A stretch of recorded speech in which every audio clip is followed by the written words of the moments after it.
Binuhusan ng pabango si Jesus. 6 na araw bago dumating ang pista ng paglampas ng anghel, pumunta si Jesus sa Betania, kung saan nakatira si Lazarus na muli niyang binuhay. Kaya naghanda sila roon ng hapunan para kay Jesus. Si Lazarus ay isa sa kasalo ni Jesus sa pagkain. Si Marta ang nagsilbi sa kanila. Kumuha si Maria ng kalahating litro ng purong pabango na gawa sa halamang nardo na mamahaling pabango. Ibinuhos niya ito sa paa ni Jesus at pinunasan ang kanyang buhok. At humalimuyak ang pabango sa buong bahay.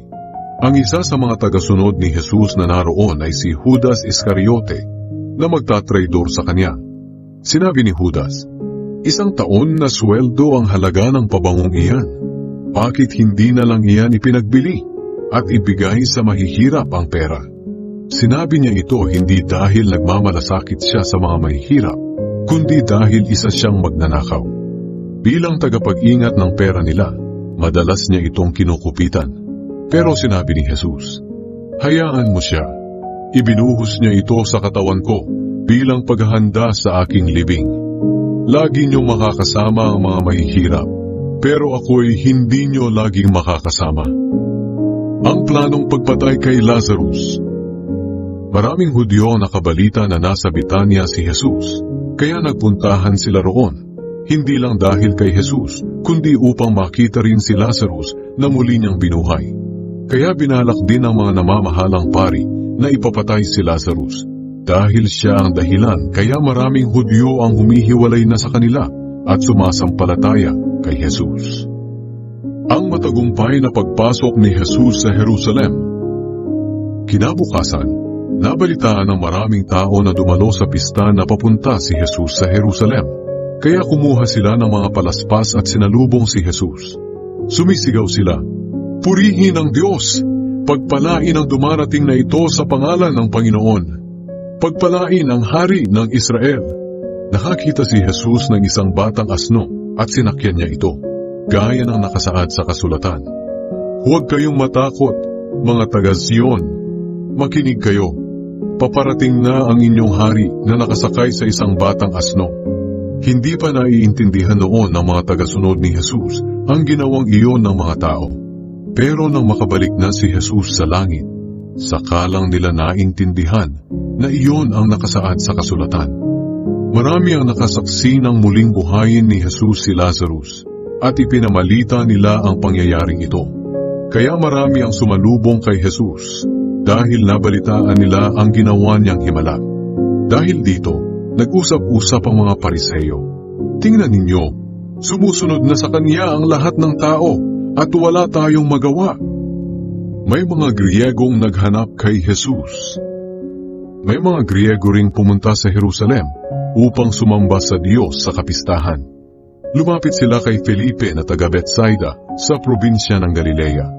Sinabi nila sa kanya, "Gusto po sana naming makita si Jesus." Pinuntahan ni Felipe si Andres at sinabi sa kanya ang kahilingan ng mga Griyego. Pagkatapos pinuntahan nila si Jesus at ipinaalam ang kahilingan. Sinabi ni Jesus sa kanila, "Dumating na ang oras upang dakilain ako na anak ng tao. Sinasabi ko sa inyo ang totoo. Malibang mamatay ang isang butil ng trigong itinanim sa lupa, mananatili itong nag-iisa. Ngunit kung mamatay, tutubo ito at mamumunga ng marami. Ang taong labis na nagpapahalaga sa kanyang buhay ay mawawalan nito. Ngunit ang hindi nanghihinayang sa buhay niya sa mundong ito, alang-alang sa akin, ay magkakaroon ng buhay na walang hanggan. Ang sino mang gustong maglingkod sa akin ay dapat sumunod sa akin. At kung nasaan ako, naroon din dapat siya. Ang sino mang naglilingkod sa akin ay pararangalan ng Ama." Ipinahiwatig ni Jesus ang kanyang kamatayan. Sinabi pa ni Jesus, "Nababagabag ako ngayon.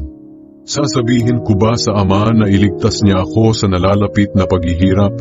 Hindi, dahil ito ang dahilan ng pagpunta ko rito." Pagkatapos sinabi ni Jesus sa Ama, "Ama, ipakita niyo ang inyong kadakilaan."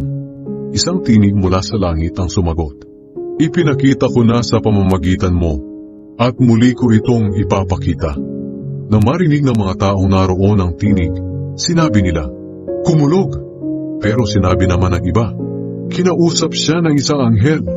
Sinabi ni Jesus sa kanila, "Ang tinig na iyon ay pinarinig hindi para sa akin, kundi para sa kapakanan ninyo.